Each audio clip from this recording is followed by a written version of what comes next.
Hello, everyone. We are here today with Ryan Yonk from AIER, the American Institute for Economic Research. And we are going to be talking about Ryan's paper together with Randy Simmons in the Journal of Special Jurisdiction, issue 4. How are you, Ryan? I'm doing well. Thank you for having me on to chat a little bit about the paper, and hopefully, maybe we'll touch on the overall special issue as well, because it was a great experience that brought together some fun papers on this topic. Well, you are the guest editor, so thank you so much for all the work you did behind the scenes. Well, mostly you did all the work, but I helped Okay. wrangle a few of the academics to get things submitted. So happy to help. Which is a very important part of the job. Yeah, So, it's yeah, like herding cats. exactly. Yes, exactly. It's literally like herding cats. Yes. Yes. So, Ryan, tell us a bit about your paper. I know you, well, no, tell us what your paper is about. Yeah, so this is a paper, as you noted, is with Randy Simmons, who I've worked with for a long time. Randy's finally he decided to retire this year, so I'm sure we'll hear more from Randy going forward. But he's at least stepping out of the classroom and gonna have some fun. It looks like. Oh, But he nice. and I have been talking about these issues that came up in the paper for a long time. Questions about how do we actually think about what government does. What's the theory that underlies it?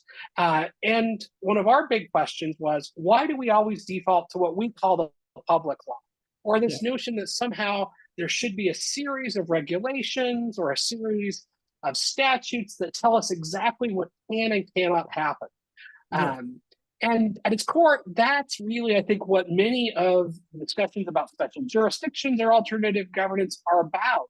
And that is there another way to think about it? But all too often, for folks working in public policy or local government in particular, they start and end with this notion of there should be a law.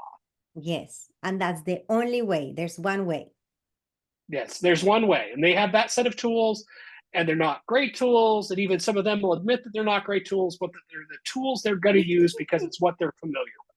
That is a very good point. Many know that the system has flaws, but it is what it is. Yeah, So they get stuck there, and we get stuck there because we live in a civil society. yeah, So, yeah. yeah. So, what are some of the issues that you see that arise with being stuck in this public law system as the Yeah. main form to solve our problems, issues? Well, the primary one is the same one that people always object to when they look at a regulatory approach, and that is that it puts a one size fits all or a few different sizes tries to fit all approach to things like land use or like business regulation. And it says, we've come up with a rule, and this rule is going to be what governs. And at its core, it's something that F.A. Hayek talked a lot about in his sort of fundamental work, and that is the difference between law and legislation. And for us, while we call it the public law, much of what we're talking about is actually legislation, this notion that Yes. somehow you're going to create a set of rules, and those rules are going to be dominant as opposed to setting some principles or constitutional style rules where they govern everything, what Hayek called the law. Yes. Um, and as a result, we end up with these very narrow constructions that limit often the choice or the capacity to do innovative or different things.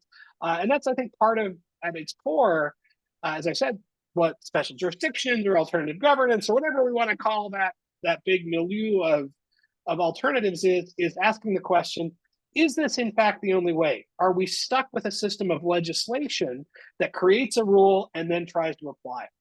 Because if we don't apply the rule and we claim it is a rule, that creates different problems because Yes. it challenges the notion that, in fact, there will be any enforcement of even things that are more fundamental. And so thinking about that ends up being an important theoretical component. And so, unlike some of the other papers in this special issue, Randy and I's paper is primarily a theoretical paper, a paper that says, oh, let's step back and think about why we do the things we do. And if there isn't a different way of framing and understanding what it is we're actually trying to accomplish in governance. Yes. And so that's the basic thing. Yeah, and I really loved how you did offer a very different perspective from the rest of the Yeah. papers in the issue. The journal is about special jurisdictions. We tend to promote the creation of entrepreneurial communities. Yeah. And even though it is an academic journal, we're kind of aligned with the movement to put it in those terms. But your thesis is that even special jurisdictions that are based on legislation tend to Mhm. fall into those same issues that public choice does, even if there is a bit of private governance there, because Yeah. ultimately it ends up being prescriptive in a way. Yeah, and I think that's one of the sort of, if I were to have a critique of sort of the special jurisdictions as they, especially as they play out in the US. This has actually been far less true internationally, where lots of free trade zones are less prescriptive, although they're not prescriptive. They're just less than what a US does, what is. Because in the US, we have a ton of what you would call special jurisdictions, jurisdictions that somehow create a different set of rules. Yeah. And most commonly, these are at the local level. They're often called tax increment financing districts, or they're called the water district, or some other thing that's designed to change the overall rules, usually with taxes or with something that then we set up to be like, well, because this other set of legislation doesn't work, we're going to just create a different set of legislation and act as though we've done something innovative. And so oftentimes that's the sort of things we fall into. And that's also happened some in other places where they create what is claimed to be an entrepreneurial community or a separate community that runs more independently. And then over time, or very rapidly in some cases, you end up with legislation stepping in and saying, Yeah. no, in fact, this isn't really going to look differently. It's actually just going to have a different set of legislation that runs it, but it's all premised back on that notion of what we call the public law, this idea that somehow there will be this strong set of rules. For us, what's interesting is this is not fundamentally what most of American and British jurisprudence is based on. It's much Yeah. more of a European concept where uh, sort of the French codes under Napoleon and those sorts of things tended to be this very legislative heavy, whereas the British doctrine was much more what we call private law, or that we often talk about as being case law driven, law that is determined based on the facts and then applies very general principles. And Yes. we've forgotten a lot of that in the United States as we've moved increasingly towards this public law solution, because Yeah. it feels good to be able to say there's a rule. There's not. It's easier for those that are trying to guide what they want the world to look like to have a rule. Yeah. And it's unfortunate that we've forgotten that in many ways. Yeah. And it gives also a level of certainty or Yeah. comfort to those being governed by those Yes. rules. Yeah. It does, except that it means that those rules can be changed at any time, because the source is not a question of the equities, which is often what comes up in common law, but Yeah. instead it's whether or not this comports with the rule set by the legislature. And Yes. so while that feels very certain, it also means the legislature can change their mind tomorrow. They can change the rule and they can make it far more difficult to do X or Y. And so it's a bit of an illusion of certainty that I Yeah. think is problematic. Yeah. And how about private law? What similarities it shares with with public law in terms of this? Well, yeah, being able to actually be a path towards creative solutions to human civil society issues. Yeah, so in the paper, we're pretty big fans of the private law, though it has some trouble. It's what's typically called the common law, Yeah. and it's this notion of balancing of the equities. It's a notion of dealing with what are called torts, or where if I harm you, you're responsible for that harm, and I can recover the damages that are done. And as a result, rather than having this prescriptive approach, it instead asks the questions: what is just? Who had the property right in the beginning? So it's asking who was harmed, and then pushes that, in fact, those harms be recompensed. It acts after the fact. Yeah. It tries to solve the problems afterwards. And as a result of that, people change their behavior often in response to it because of the risk.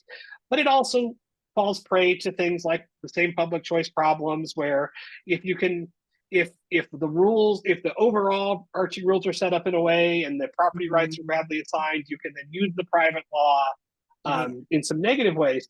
But it certainly has been how most problems, particularly in the United States, were solved for decades.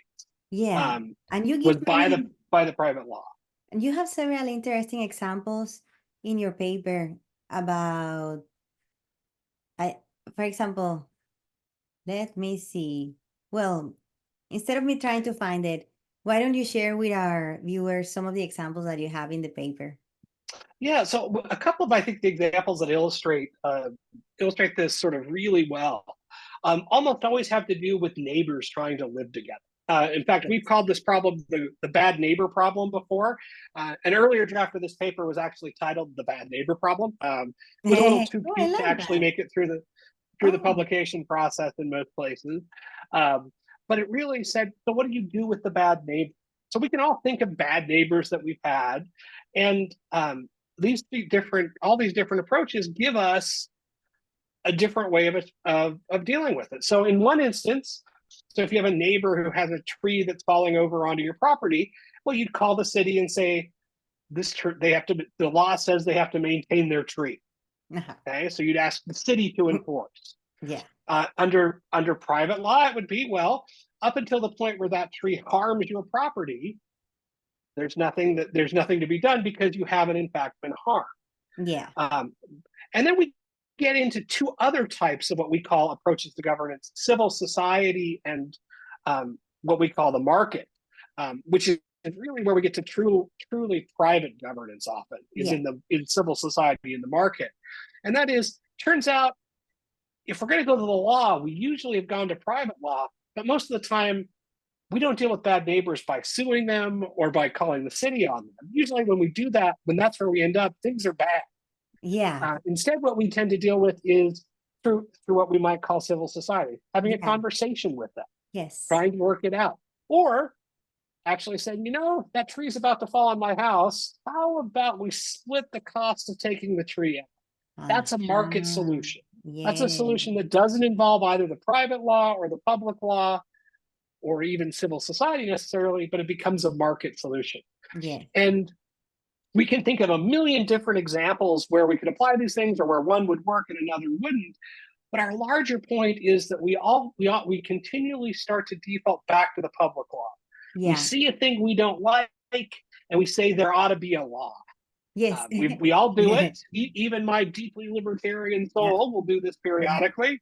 But we don't often stop to say, well, why do we think there should be a law? Well, it's because it's something I want. Well, there's a whole bunch of other people in the world, and I unfortunately don't get to be the supreme ruler of them all and decide everything on my own. And so that means that if they get some of what they wanted put into law, I'm probably not going to like that. So we may want to take a step back and think about how we organize these things.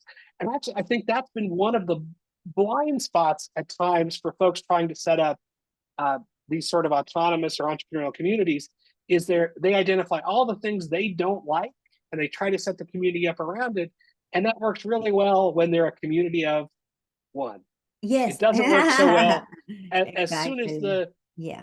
the sixth and seventh and eighth and ninth and 10th person. I think they're good examples of places that have both made some progress in solving that problem and have figured out mechanisms by which they can work those things out.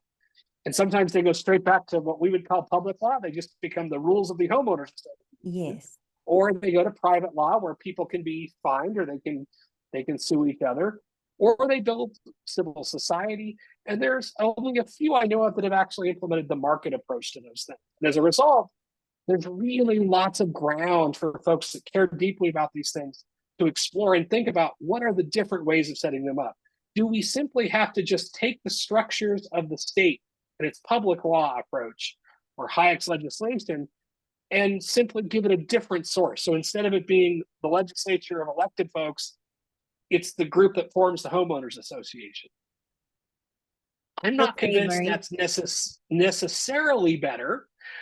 It's different, and it might be more consent-based than a democratic process, but it still has some of the same problems. And as a result, it's worth thinking about, is there a way to do things differently? And that's really, I think, what our paper is calling for, is for folks that care about these things to think about these alternative approaches and to never discount civil society as a way of actually making change. And it turns out we do all sorts of things because of social pressure and engagement.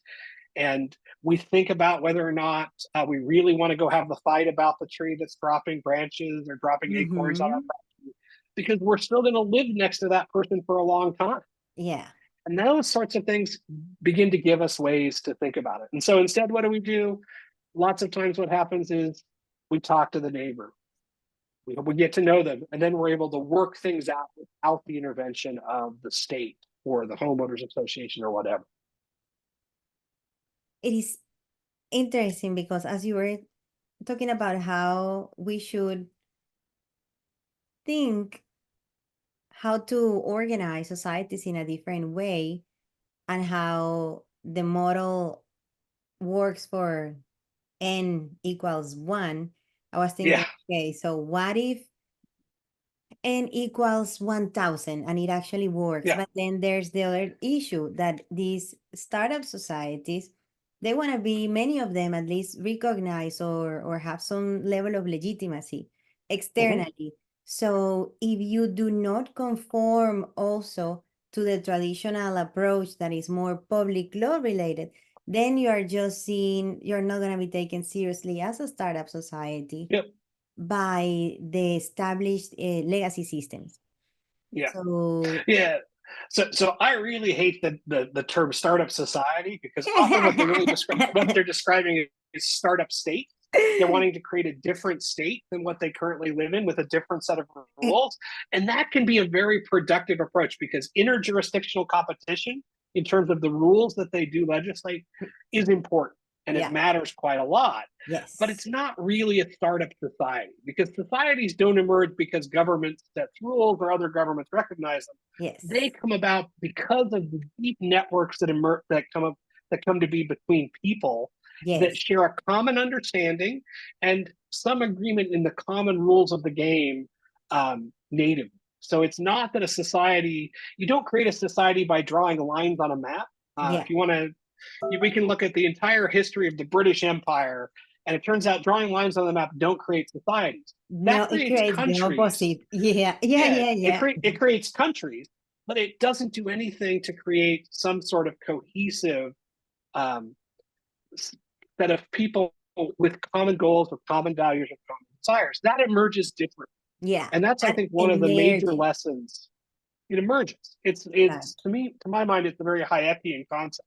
And Yes. so, if we're going to think about these things seriously, recognizing that becomes important.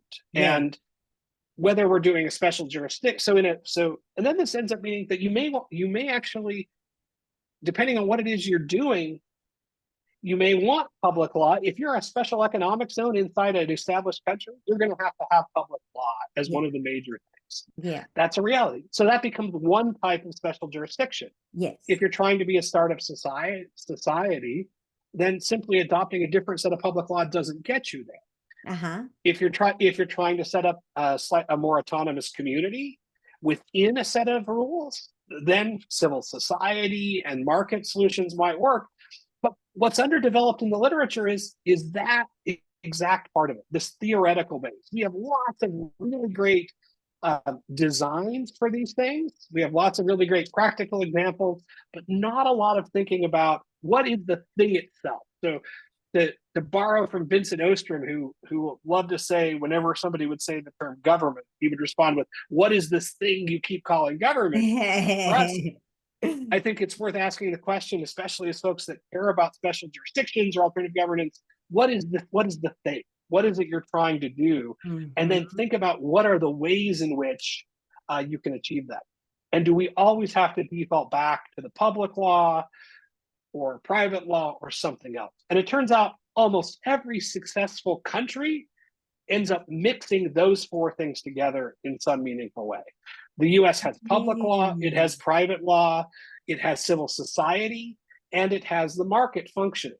You're And if you right. drop any of those out, you wouldn't have what we have today. Now, we may be able to reduce the public law. I'm for that. I'm a libertarian. I want to do that pretty badly. I may want to change how the private law interacts. It may be that too many things are viewed as harms. Maybe that civil society isn't functioning. Maybe we don't have a robust civil society. But in places that succeed, all four of those things are typically active. And the Yes. question we're asking is, what is it they're doing? And so that, I think, ends up being one of the major things, at least we hope our paper does, is spark that sort of thinking. We've talked with lots of local, really planning people. For a long time, we interacted with lots of planners in what we were doing, Randy and I. And this is one of the things we always pushed with them on is, why does it have to be a law? Or Yeah. why can't a tort handle? Or why do we need anything here? Or in some cases, well, maybe what you're trying to do, you're assuming civil society is going to work here, but that's not what's emerged yet. And so those things all end up mattering. And the temptation for virtually anyone working in those sorts of roles is to commit the sort of classic Hayekian fallacy. This notion that they can somehow plan and Oh, yeah. identify that this is going to do this. Yes. Civil society will solve this problem. Public law will solve this problem. The private law will solve this problem. Yeah. And then they create it. The reality is something far different. Yeah, And we want to completely. understand that as we work through these things, because a lack of understanding means we won't recognize when we're making that fatal flaw. Yeah. So I have read many publications that try to approach or that do approach this issue of how does a society emerges and what are the underlying principles for its self-organization. But most of them, or the origin of these books, papers are in the animal world, in Yeah. self-organization of ant communities, termite community. And then I see that what we are trying to extrapolate or extract from these examples are nevertheless rules that we can then say, okay, if we apply these very simple rules to society, human society, then we might end up being able to, like you were saying, plan from the bottom up system, but you do not plan emergence or adaptation Yeah. or evolution or self-organization. It emerges from the complexity and the interactions and the networks and the connections and the catalexes, like Hayek told Yeah. called them, of the system. So do you think that is it a matter of human conduct, the reason why we have not yet got to that stage that seems to be ideal for you? Or is that Yeah. we're just fixed with rules? So I mean, I don't know, is the short answer to that. I think that's part of what the grand exploration is about. But I do think a couple of key principles emerge from some of those studies that we often forget. We often look and see, the fact that there is a rule means that there's no emergent order Yeah, no, that's just not true. not true. Spend any time in an office, spend any time at a school, and there's a set of rules operative, and then there's a second order that structures how people behave. Yeah, Same thing happens in a homeowners community, in a homeowners association. your Same things favorite. happens in our neighborhood. Yeah, my favorite. Happens in neighborhoods. Happen among parents that are taking their children to sporting events. You'll notice there are rules that emerge there, even though there's a formal set of rules. There's rules that are also happening alongside of it, and so Oh, we often look at this and say, well, the ants don't have a plan. Well, true. There's no grand planner saying do this and do that. They're responding to something, and it turns out simply because there is a rule in place doesn't mean there isn't this other stuff emerging around it. In yeah, fact, that's often what we see. yes. And the question we have to ask is the rule stopping this emergent order, which could be better from actually emerging? Yeah, And that that's a happens hard question. often. Yeah. And all that's to say, none of that is to say that there's a single right answer to any of it, but that there is lots of room for greater exploration and actually looking at how these things interplay. And I think that's part of what's missing. We spent a lot of our time, I spent a lot of my own career critiquing the public law, critiquing that set of rules and regulations. We have lots of people that work on the common law. We have lots of people that work on civil society institutions. We have lots of people that study free market economics. Again, I'm one of those. But we don't see a lot of people looking at work that actually tries to see all of them at the same time. Yeah, no. There's work by Dick Cornell, talks about this in some detail. One of sort of the folks that have picked up on his legacy is Lenore Ely, who we both know, who asked some of these hard questions.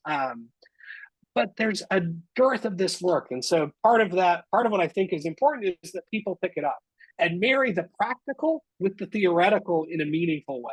Yes. And the more you can have the folks actually trying to build a startup community and the people that are thinking about sort of the theoretical and structure side come together and talk, you get a lot of gain from trade because they're bringing different things to the table.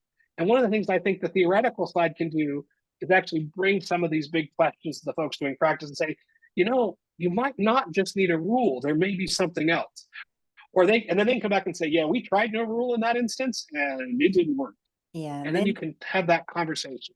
Your challenge is going to be to convince people who think that their idea for how to create a startup community is the best to try to accept others' perspectives. But I would love a conference that brought those two communities together. Yeah, I think it's a conference. I think it's an important one. I mean, we did one that did a little bit of that together. You guys joined us for it, but I think there's more work to be done, and I think that's part of what's exciting is there are folks that care deeply about these things. Lots of the work that you guys are doing, the pilot projects and those sorts of things that you've brought together start to create some of those discussions in meaningful ways, and there are others doing similar things, and so. Hopefully that network is starting to build a bit, but there's still lots of room for these sorts of discussions. Yeah, I completely agree with you, Ryan. Well, anything that you want to share last before we end? I think the only thing I would say is that there's a or a closing note about your paper. All right, a closing note on the paper as well. Go read it and read the other papers in the special issue. Partly because, and then ask yourself the question is, what's happening in those other papers that they describe? Is there another approach? And when you think about what it is that you want or what you claim is the right answer, ask yourself the question is there another way that this could be done? And what would happen if we did it differently? Looking at our articles of this issue 4, with the lenses of what you've just said, the first one is about public law. The second one is about public law. The third one kind of mixes it. The fourth one also, oh my cosmos, Ryan, we have to diversify. Well, this is what I think it's interesting because that discussion now hopefully can start to happen between sort of the authors that are working on these things. Interesting. I didn't, until I saw the 5 of them like this together, I didn't put 2 and 2 together. Interesting. Yeah. Cool. So everybody who is listening to us, you can find Ryan and Randy's paper at journalofspecialjurisdictions.com. It's our 4th issue, and we have a call for papers for issue 5 that we're going to publish in 2024. And you can also find all the details of the call for papers there. Thank you so much, Ryan, for having joined me. Well, thank you for having me on. It was great to chat. It was great chatting with you.